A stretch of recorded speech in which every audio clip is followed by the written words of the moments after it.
आप जो भी गौरव कपूर ने कहा है उसके साथ हैं आप? आपके हिसाब से जमात इस्लामी का चुनाव लड़ना ठीक है?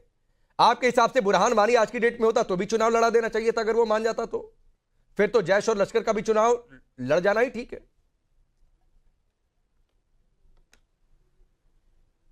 देखिए, बड़ी कई डिबेटों में बैठे हैं, आपके साथ भी बैठे हैं राकेश भाई, लेकिन मैंने भाजपा को हर बार कमजोर होते ही देखा है।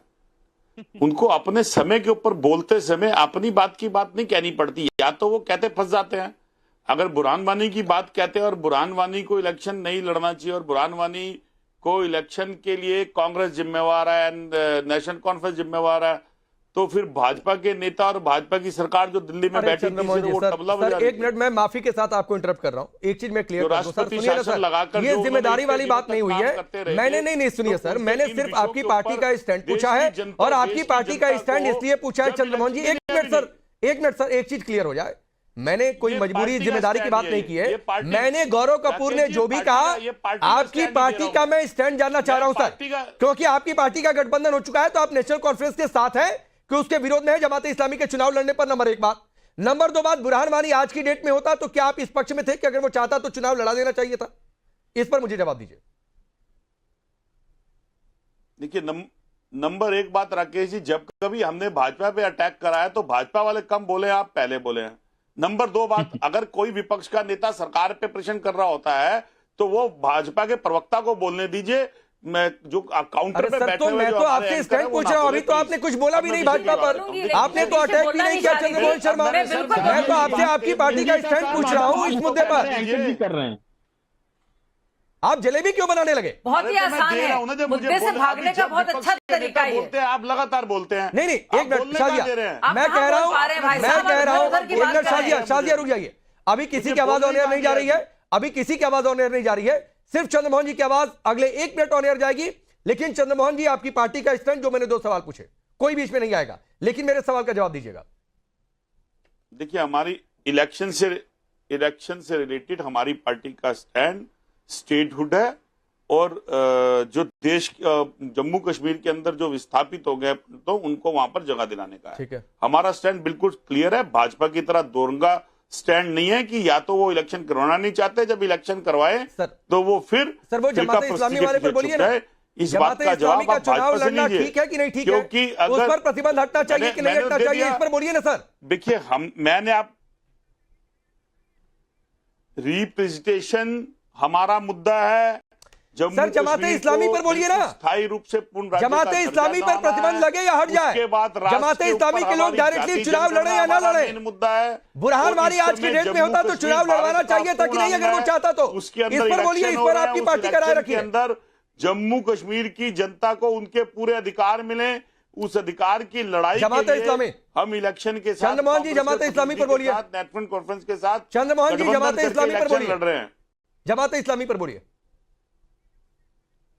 जमात इस्लामी पे भाजपा को जवाब देना है कि अगर जमात इस्लामी आज भी गैर सामाजिक और गैर सैद्धांतिक दल है तो 10 साल से राज्यपाल का शासन होते हुए भी वहां पर इसको कंट्रोल क्यों नहीं किया गया? बैंड है साहब। अगर इस कंट्रोल के नाते वो इलेक्शन लड़ रहे हैं तो भाजपा सेंटर में बैठी हुई बड़े दुख के साथ कैसे दे रही है? उस पर बड़े दुख के साथ कह रहा हूं, आपकी पार्टी हिंदुस्तान की सबसे पुरानी पार्टी, देश के स्वतंत्रता आंदोलन में आपकी पार्टी का योगदान, लेकिन सर आज आप एक प्रतिबंधित संगठन के खिलाफ नहीं बोल पा रहे हैं। आज आप ये खुलकर नहीं बोल पा रहे हैं कि बुरहान वानी जैसे लोगों को चुनाव लड़ने का हक नहीं होना चाहिए इस देश में, लेकिन अगर वो मेन स्ट्रीम में आना भी चाहे तो। हम तो रह रहे हैं कि भारतीय जनता पार्टी का शीर्ष नेतृत्व नहीं बोल पा रहा कि आपसे पूछ रहा हूं, आप बोल नहीं पा रहे हैं, भाजपा पर उसे इलेक्शन लड़वाना है कि नहीं? ठीक है सर, वो मैंने सुन लिया, मुझे पता है आप जमात इस्लामी पर नहीं बोलेंगे, आप बुरहान वानी पर नहीं बोलेंगे, आपकी अपनी चुनावी मजबूरी, भगवान भला करे उसकी चुनावी मजबूरी का सर, भगवान भला करे। तो अब एक क्यों वो राजनीति क्यों कर रही है भाजपा? अच्छा, राजनीति कर रही है, ठीक है सर। 1 मिनट, गौरव कपूर, एक और सवाल का जवाब, फिर वकार भट्टी आपके पास आऊंगा। ये कश्मीरी पंडित की वापसी हो जाए, टोकनिज्म में बिलीव नहीं करते हैं, सबसे ज्यादा आपके राज में अत्याचार हो गया, अभी तक एक टिकट नहीं दिया, कितना ढोंग है सर आप लोगों के पास? जमाते इस्लामी से प्यार, कश्मीरी पंडितों से दूरी। देखिए, आप नहीं डिसाइड करेंगे कि ये ढोंग है या प्यार है या क्या है। ये जम्मू कश्मीर की जो आवाम है और खासकर जो हमारे कश्मीरी पंडित हैं, जो हमारे वोटर्स हैं, जो हमारे साथ चलते हैं, वो बेहतर जवाब आपको देंगे जब जिस दिन इलेक्शंस होंगे आपको ये पता लग जाएगा कि कश्मीरी पंडित के साथ हमारा ढोंग है या उनके साथ हमारा प्यार है। कश्मीरी पंडित बचे ही बाकी कितने की जवाब देंगे आपको? कितना छोड़ा है कश्मीरी पंडितों को जम्मू कश्मीर में? ये मैंने आपको कहा इस चीज का, आप थोड़ी देर इंतजार। नहीं, मैं वही तो कह रहा हूं, कितना छोड़ा है? कितनी तादाद में कश्मीरी पंडित? कितनी कश्मीरी पंडितों की वापसी करा दी जब 90 के दशक में उन्हें बाहर होना पड़ा था? तो 90 के दशक में देखिए, जब जम्मू कश्मीर में हालात जब खराब थे, जम्मू कश्मीर को हालात को संभालने के लिए 96 में फारूक अब्दुल्ला साहब के ही पांव सेंटर की सरकार में पकड़े थे कि उस वक्त आओ तो जम्मू कश्मीर को संभाले। अच्छा। जम्मू कश्मीर से अगर कश्मीरी पंडित के कश्मीरी पंडितों को बाहर जाने का जो उसका जो वो रीजन है, वो नेशनल कॉन्फ्रेंस नहीं है। नेशनल कॉन्फ्रेंस ने उल्टा आकर उस वक्त माहौल संभाला है। अच्छा। वो खराब किया है। बाकी मैं आपको, मेरा ख्याल जी एक जवाब मैं आपको जरूर देना चाहूंगा, जो आप मेरे कांग्रेस के प्रवक्ता से बार बार पूछ रहे थे। आप बुरहान वानी की बात कर रहे थे, मैं आपको उसका जवाब देता हूं। आप कहते हैं बुरहान वानी, देखिए जो भी यहां से इलेक्शन जम्मू कश्मीर से हिंदुस्तान से लड़ता है वो कॉन्स्टिट्यूशन ऑफ इंडिया के तहत लड़ता है। कॉन्स्टिट्यूशन ऑफ इंडिया अगर उसको हक देता है वो इलेक्शन लड़ सकता है। देश उसी से चलता है। प्लीज अगर गौरव भाई अगर आप बुरहान वानी जैसे लोगों का समर्थन कर देंगे सर, प्लीज ना, प्लीज सर, प्लीज मैं अपने आप पर इतना काबू नहीं रख सकता हूं। 1 मिनट गौरव कपूर, प्लीज रुक जाइए।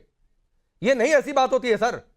सब करिए लेकिन देश के लिए, चुनाव के लिए सब कुछ दांव पर मत लगा दीजिए। मुझे बताएं, चुनाव के लिए सब कुछ दांव पर मत लगा दीजिए सर, प्लीज रुक जाइए।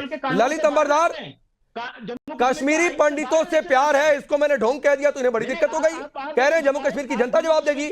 अरे छोड़ा कितना है कश्मीरी पंडितों को जम्मू कश्मीर में? जो भी इलेक्शन लड़ता है तो आइन के तहत लड़ता है। और पहले आपको बताना चाहता हूँ, आप जमात इस्लामी की बात कर रहे हैं। जमात इस्लामी जो तालिबान है वो जमात इस्लामी के मदरसों में पैदा की गई, उनको पाला पोसा गया।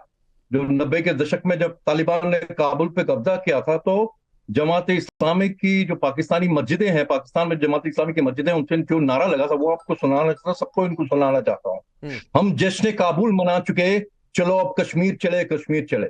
और उसके बाद कश्मीर के अंदर जो हालात है वो आपको मालूम है उस पर क्या हुआ था। और बांग्लादेश के अंदर जो हिंदुस्तान विरोधी जो वहां पे जो सरकार रिजीम चेंज हुआ है और जो वहां पे हिंदुओं के ऊपर नरसंहार हो रहा है वो भी जमात इस्लामी करवा रही है। और कश्मीर के अंदर जमात इस्लामी तो वो गढ़ माना जाता है, तभी तो उनके ऊपर बैन लगा हुआ है। अब कोई भी पार्टी, पॉलिटिकल पार्टी वहां पे कश्मीर के अंदर जो इलेक्शन लड़ रहे हैं, मेरा मानना ये है कि इलेक्शन जो अभी हो रहे हैं वहां पे अनटाइमली है।